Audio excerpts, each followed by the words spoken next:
This is the Performance Plus podcast. Today, I am joined by Pamela Gagnon to figure out why you and I can't handstand walk very well. Pamela, before we jump in, how are you doing? I'm doing well. It is winter break, so got some great time with my college kiddo.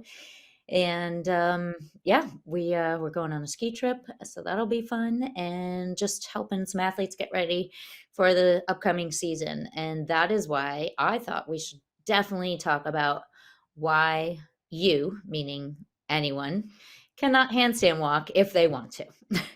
There's a glaring problem in our community. What is it? They do not have a handstand foundation. Oh, I So, was afraid you'd say that. yeah, so I find it really interesting that athletes are willing to train like 3 position snatches and overhead squats to make your snatch better. And, we'll sit there and do drills and Bergner warm up. But when it comes to gymnastics, they just go from A to Z without doing anything in between and knowing that there's all the letters of the alphabet that need to be mastered before you get to the end. So it's like saying, it's like teaching a kid to read sentences before they can even sound out letters.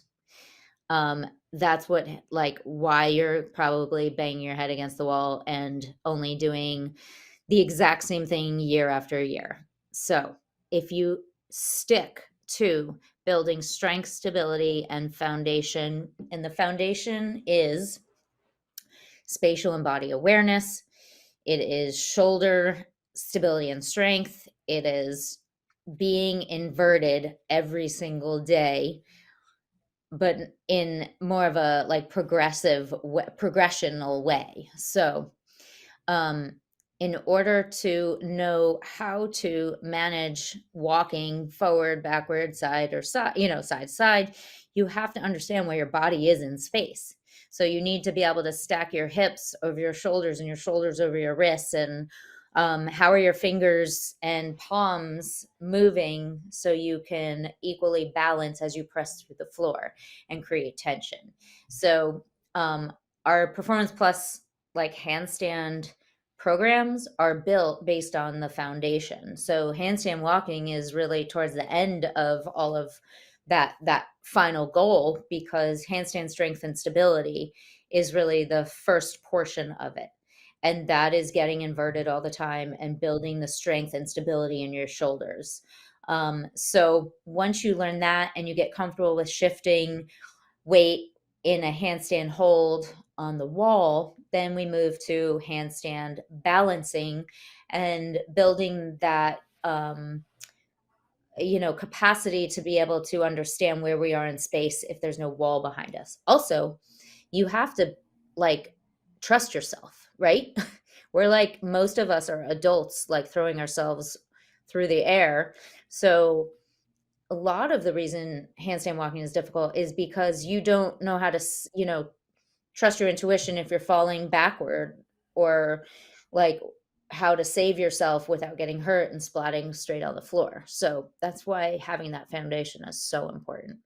Um, how so the thing I always find is it beyond that, like having the balance, having the proprioception, having all those things, like just getting into the position, right? Like so many people kick wildly into a handstand and wonder why they have no chance at like actually pulling into a position that they control.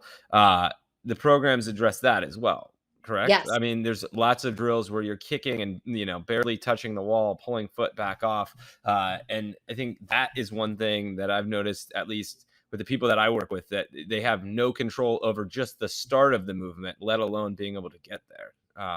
That's so that is important. such a good point. If you watch handstand balancers like on Instagram and you watch them kick up, or gymnasts, they are already under control before their, last foot leaves the ground. They're already finding that balance, and it takes flexibility, and it definitely takes a lot of drills and practice. And yes, that is a huge part of the foundational work, is learning to kick up under control.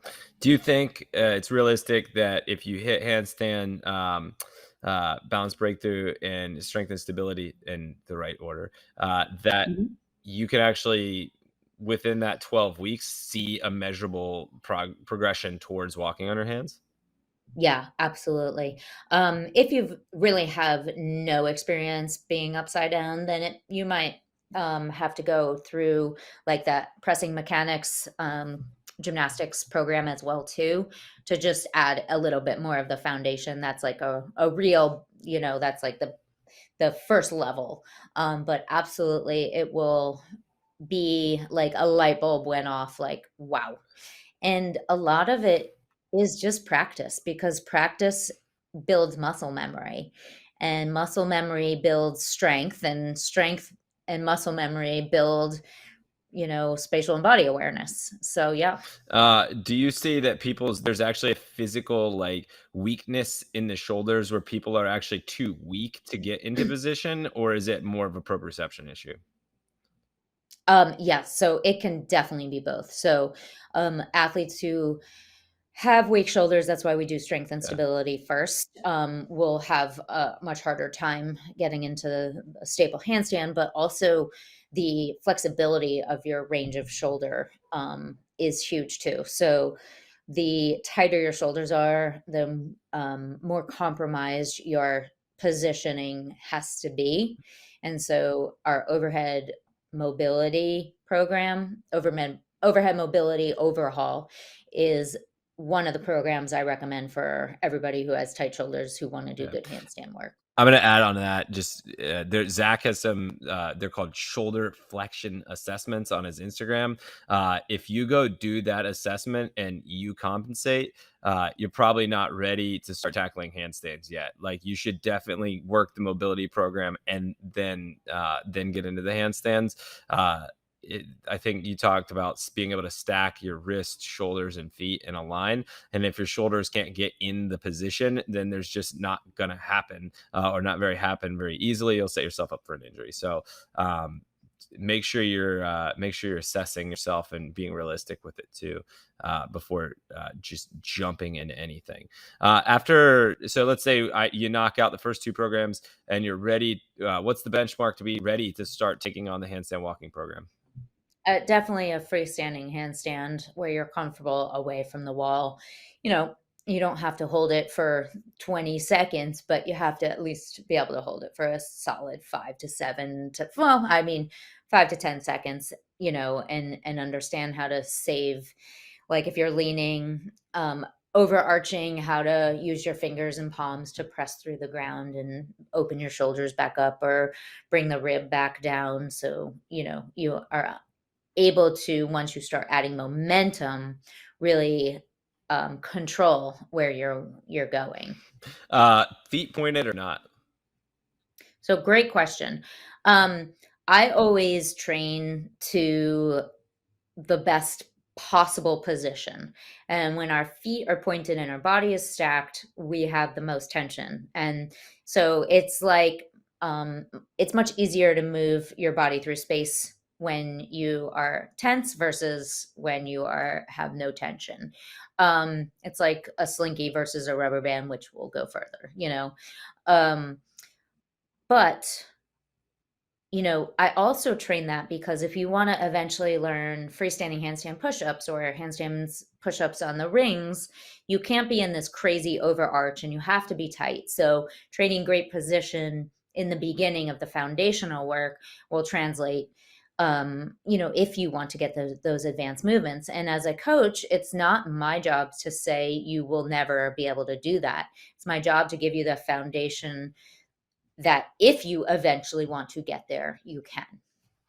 How much does midline work play into it as well? Like as far as like being able to have control and awareness over like hollow arch position and being able to even like control that piece, right? Because you feel like some people like just don't even have awareness of that. Do you think the handstand program fixes that as well, or if like a core strength program might be something to add in as well in your training? Yeah, it definitely, works on that. There's a few drills I, have in all the programs that will work on that, but I really like our gymnastic abs for that. I think there's a lot of core strength work where you go from arch to hollow, and that helps a lot as well too. Um, and it's think of it like trying to like push press with a huge arch or like zero tension in your core versus if you lock in and push press with a much more solid base. It's just easier. The barbell feels lighter. And so that's you upside down. Wow, that is not me upside well, me upside down is that guy with the We'll overarched get there. guy. We'll get What there. alright, so I'm sure there's gonna be people that say, "What about the CrossFit Games? Those people look like scorpions." Is that a Mhm. trained position? Is it necessary, or can you still look beautiful and like you do and move fast? Yeah, so those athletes have a foundation. They're under fatigue. When I walk fast, I do bend my knees, but I don't arch my back. I keep it in line because I find that I just have a much more stable, strong base when I do that. But what you don't see is that they don't need to do that, and they're doing that under fatigue, and they're doing, whatever they can to basically win that day. I'd actually probably go back and fix some of them because I'd be like, hey, you can kick your feet and you can move through space like that. But if you stabilize your spine and stack your spine, you'll actually probably generate more power and control. So, you know, I had this athlete once who was like, "Oh my god, I wanna learn to handstand walk, but I just can't do that scorpion thing, so I'll never be able to walk." And I was like, "Oh my," I mean, my stomach turned. I was like, "Wait, what? You actually think the scorpion is, like, how you handstand walk?" And I was like, "Whoa." It's just because it makes a really cool picture, right? Everybody loves that. It's so cool. And handstands, if you look at a gymnast, they do crazy archy handstands. And if you look at acrobatic athletes, circus athletes, so who handstand balancers, but they have the flexibility in their spine to do that. They have thoracic mobility and they've been practicing that. So when they're done, they don't have all this like pain in their lower back because they train very different than how we train. Yeah, and I think it's interesting because they have total control globally over the entire position of the spine, right? Like every single little paraspinal muscle from the sacrum all the way up to the neck, they can feel that, they can control it. They're intentionally arching, they're intentionally bowing for a look and for a position, especially if you're talking about like artistic gymnastics, right? Like, Yeah. it's not when you see people do it in the CrossFit setting, they have like a flexion point right between their thoracic spine and their lower back, and that's not The good. lumbar, You yeah. don't want to hang out that way, and that's I think people actually get injured if I'm not mistaken from that, like in CrossFit settings, just from doing like a pulling exercise coupled with a handstand push-up. Like there's just a lot of flexion extension at a joint a lot of times, and they'll get produce injuries. So.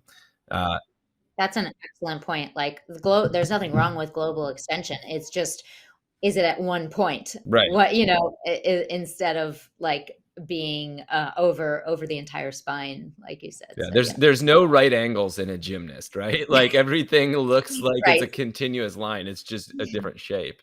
Uh, Yep.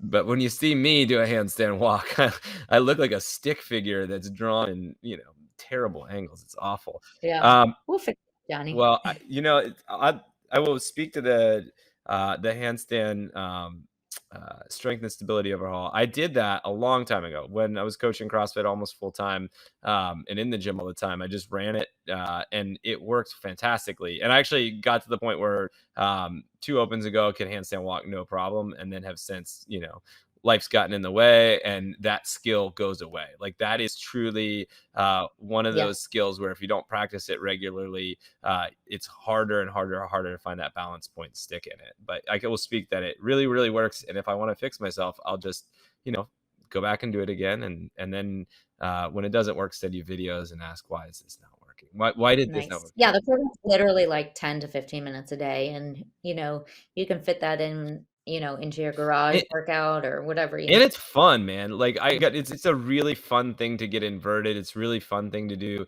handstand shift and lifts and walk over plates and practice the balance and pulling your feet off the wall. Like that Yeah. you feel it gives you that badass feeling after you're done Yeah. with it. And that's a really, like, I think it's a great way to end a session. You walk out the door feeling really good on top of getting closer to that skill. I want to add one. Imagine walking out the door on your I hands. know, I know. That was, like, a goal for me. The gym, you've been at our gym before, has a Yes. super long track, and, like, I always had this fantasy that I was just gonna kick up and walk. It's like 112 feet. Just walk the 112 feet out of the gym, like, and, like, high five somebody with, and I tried it and would make it, 50 to 75 feet and just not have the stability. But yeah, that's a good Right. fantasy. Just handstand walk out of the gym, high five Nice. everybody with your feet. I want to add one other thing in this because I think there's a lot of people out there that would have this experience. There's kind of this feeling, if you've never done gymnastics before, that you're not progressing when you're doing it. Sometimes, like, if you finish the second week of the program and then you start toying around with a handstand in the middle of the room, a lot of times it doesn't feel like you've made any progress. But it's really strange how you get to the end of it, and then there's this just almost like aha moment where you're like, whoa, okay, like, I have acquired a skill. Like, I feel very, very comfortable pulling my feet off the wall and doing a handstand near the wall. And it's not like weightlifting where you can see your muscle tissue get bigger. It's weird. It's a hard feeling to have from within, but it does really work. So yeah. Good point. I Yeah, love it. cool. Take it Uh, down. so big takeaway there. If you don't have a freestanding handstand, you need to do this. Let's fix it, everybody. Yeah. Uh, You can't handstand walk because you don't have that's the right. foundation. So get going. Start working. That's a common theme for us, and I Yeah. love it. Like, if you don't master the foundations, you can't build a house on it. So, uh, Yeah. good stuff. Anything, you going doing anything this weekend? You're not a Christmas. You're Jewish, so you're not celebrating Christmas, correct? You're We done. yes, we don't celebrate Christmas, but I have lots of friends that do, and so I'm gonna go visit some friends and wear a Mrs. Claus hat, Ah, and ring their doorbell. that's awesome. My friend has 2 little kids, and I'm like, "I'm totally doing this." That's so fun. That's so cool. They're gonna be so stoked. Are you gonna handstand walk up to their door wearing a Mrs. Claus hat? Actually, her younger daughter does do gymnastics, so that would be super cool, but the hat Yeah, wouldn't stay yeah. on. Just bobby pin it on or something. Well, you have an amazing I Christmas, will. and Thank you. yeah, Uh, you go. it's gonna be a good time, so I can't wait. I'm ready for a few days off of work, that's for sure. Nice. Well, thanks guys for tuning in. Again, all the programs are linked down in the bio, and there's also our goals page on our website, which will show you the progression that you need to get to handstand walk if you're not there. So check both those resources out. Make sure you follow Pamela Gagnon on Instagram. She posts all of this stuff and more. It's the best follow on the internet if you're not doing it. So make sure you do it. Have a happy holidays, and we will talk to you guys in the new year.